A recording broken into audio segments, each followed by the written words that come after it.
I'm just outside the community of Queenston Heights. Behind me is the region's famous Floral Clock.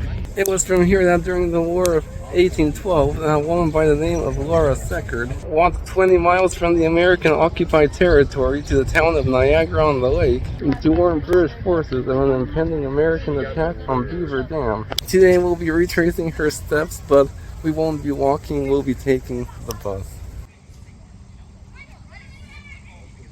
These buses are more consistent and reliable than ours.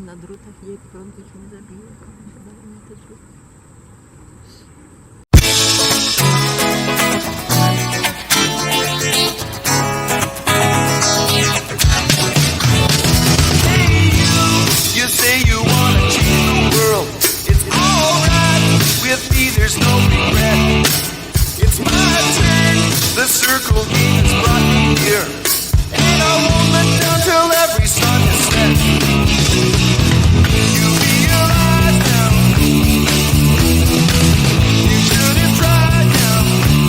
Ooh, the music's gone now. You lost it somehow. Hey you, sha-la-la-la.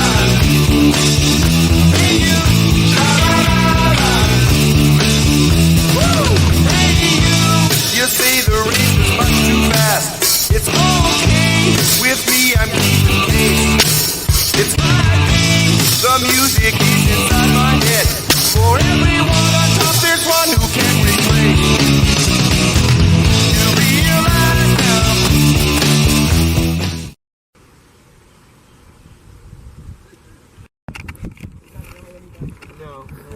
Hi. Hello, how are you? Good. How are you? Very good, thank you. Just take a quick look. Perfect. Alright, thank you. Jest tam ten taki bardziej oryginalny.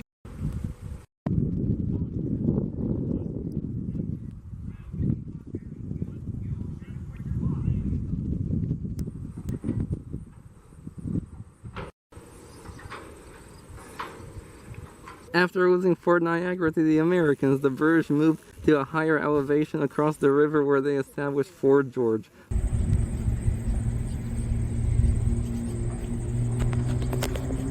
The fort briefly held off the Americans during the War of 1812, but in May of 1813 the Americans invaded Upper Canada and successfully captured Fort George from the British, but abandoned it by the end of the year after burning the surrounding town of Newark to the ground.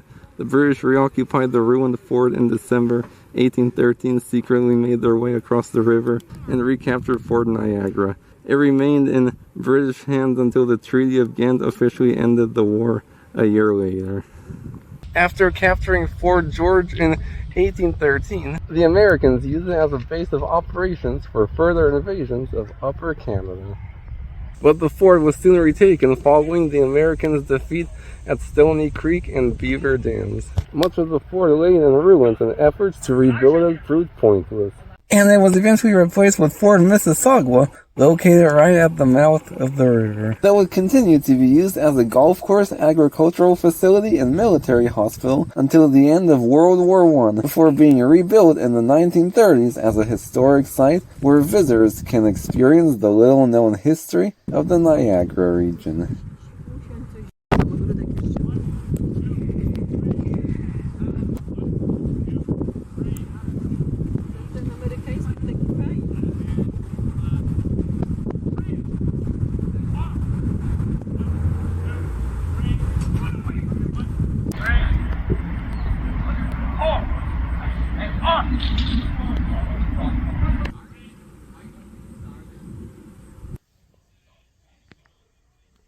On those terms and conditions, yes, but where's Mary? Patient. I must not tell you yet, but in 24 hours I pledge myself to bring her back. Come down to your shop. She may rid of its current visitor.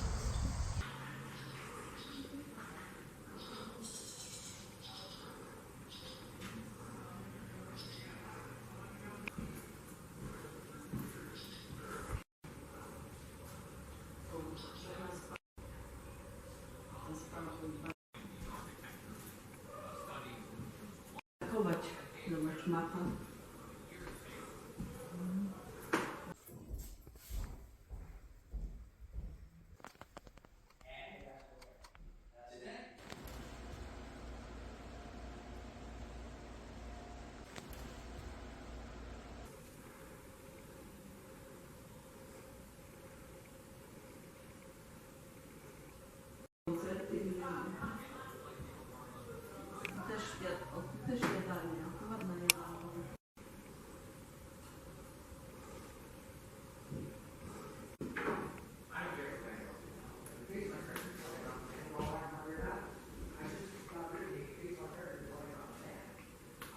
Dla oficerów. Celowie. Zarażony masz.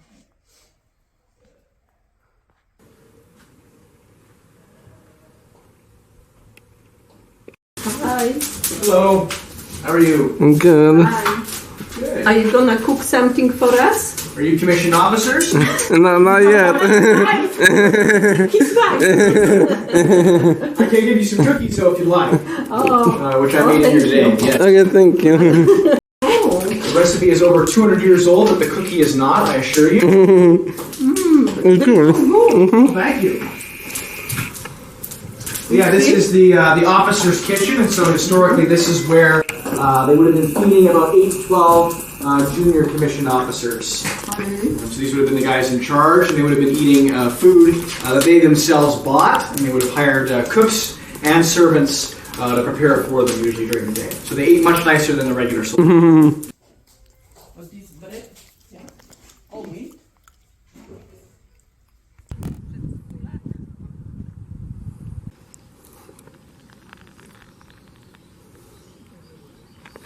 No, ten budynek minąłeś. Poszłeś tu. Celer pilnował, żeby żołnierze nie przychodzili, nie popijali sobie. Tam jest przejście. Well, today the only original building of the fort that remains is its powder magazine. Może coś tutaj jeszcze jedzenie też mieli jakieś, może coś. And the reason this one survived is because, like, Fort Niagara, it was built from stone and not wood. These structures I actually recognize from Barbados. It's called a sentry tower. This is where the sentries or guards would have stood.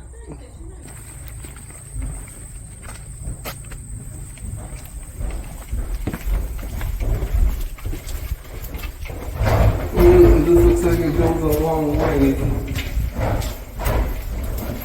Something would have been the time fort even. To go.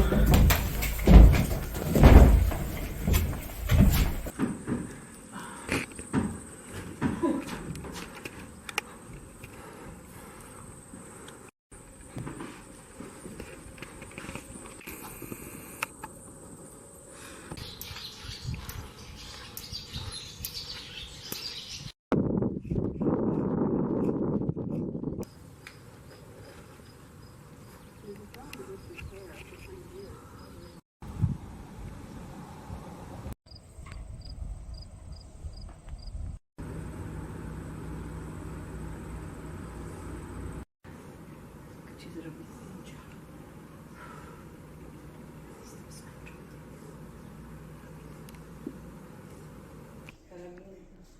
Masz szkiet. Tamte czasy to bez...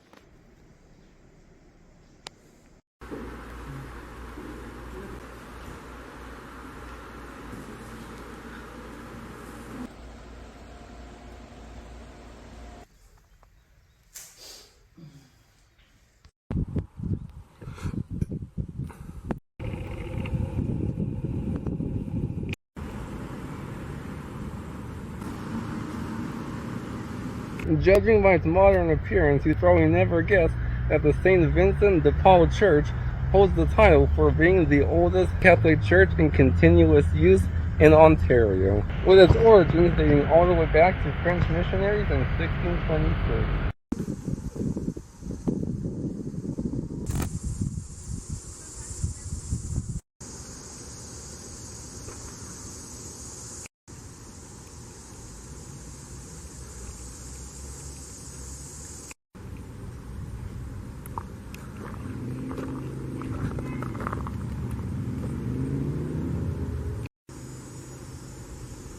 And this is an interesting point. We seem to have stumbled onto a Polish World War I cemetery. Now, in the 1850s, there were actually a lot of Poles that came here from Poland, especially Kashubians, back when Poland was partitioned. But As to why they ended up in Canada of all places, that I do not know.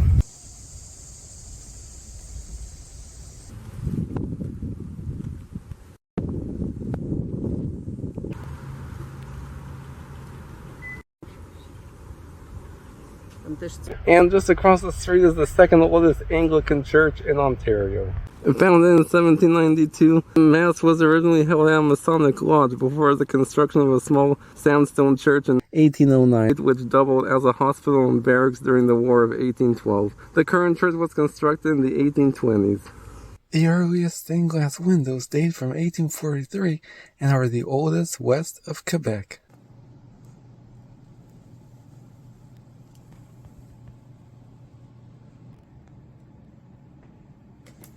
The church also contains the oldest operational cemetery in Ontario.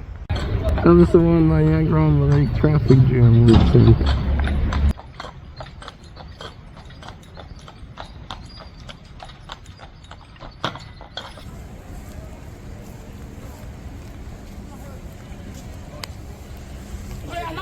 Tak jak z tymi kwiatami, tak jak wtedy. Founded in the late 1700s, the town of Niagara-on-the-Lake served as the first capital of Upper Canada. Over the course of its history, the town has had many names. First Butlersburg, then Niagara West, then Newark, then Niagara, before finally settling on Niagara-on-the-Lake in the 1880s. Following its destruction in the War of 1812, the town was rebuilt in a traditional British colonial style. And today, this affluent town is famous for its ice wine and fine dining, as well as its many historic buildings and its high concentration of seniors, and it boasts the proud title of Canada's loveliest town. Today, the town is a great escape from the hustle and bustle of Toronto and Niagara Falls. The town was also a base of operations for the Butler's Rangers, a unit of black loyalists who established themselves here after the American Revolution. After disbanding, they made a living through agriculture, and it was from nearby Camp Niagara from which Canadian soldiers were sent to South Africa to fight in the Boer Wars, Canada's first foreign war. The town's most iconic landmark is the Prince of Wales Hotel. Established in 1864, the hotel gets its name from an event in 1901. King George V and Queen Mary were due to stay at the hotel, only to be left outside till 3 a.m. due to a gas leak from some of the lamps the hotel had installed to try to impress them. Regardless, the owners were still proud to have such notable guests and renamed the hotel in honor of the occasion.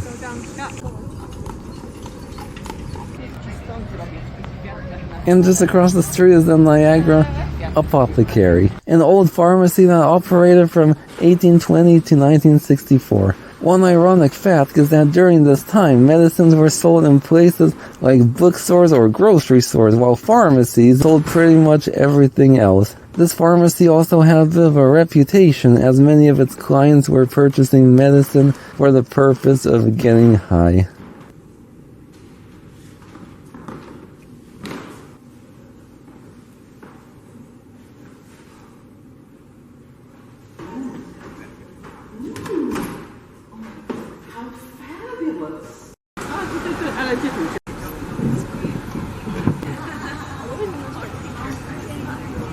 I'll admit, as an American, it does feel a bit weird knowing what we did to this town.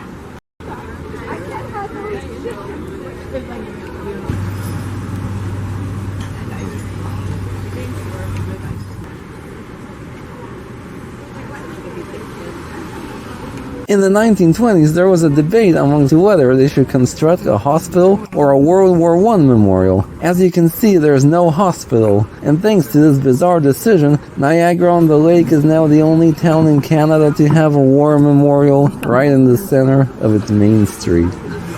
And right behind me is the first provincial courthouse in Upper Canada. It dates from 1847 and is currently used for live theater.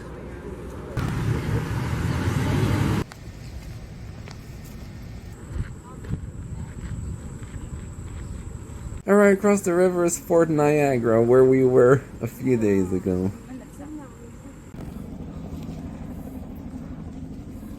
Lake Ontario. On a clear day, you can see the Toronto skyline about 30 miles away.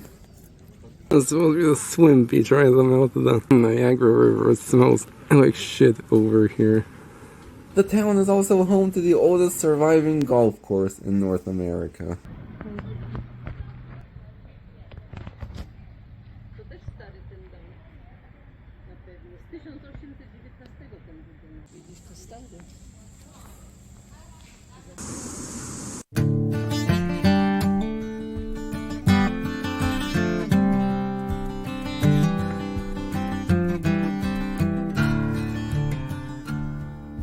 See the bluebird fly, easy as a dream, dipping and bobbing in the sun.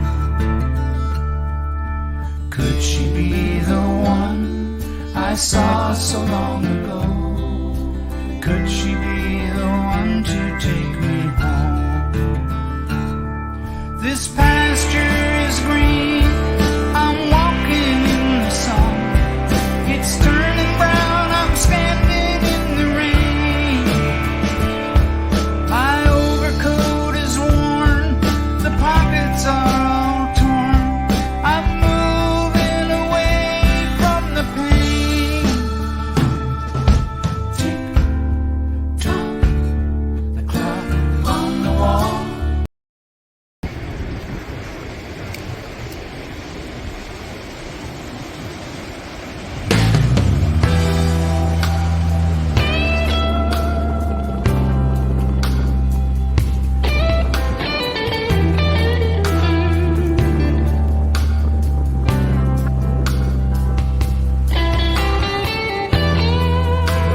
Right behind me, you can see horseshoe falls on the cave inside the border.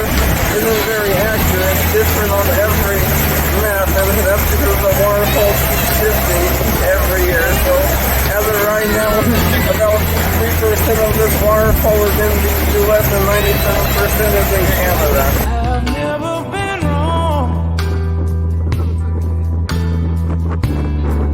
but you're the only one I trust you. Show me the way. I always hear your voice, and in my dreams I hear you calling out my name.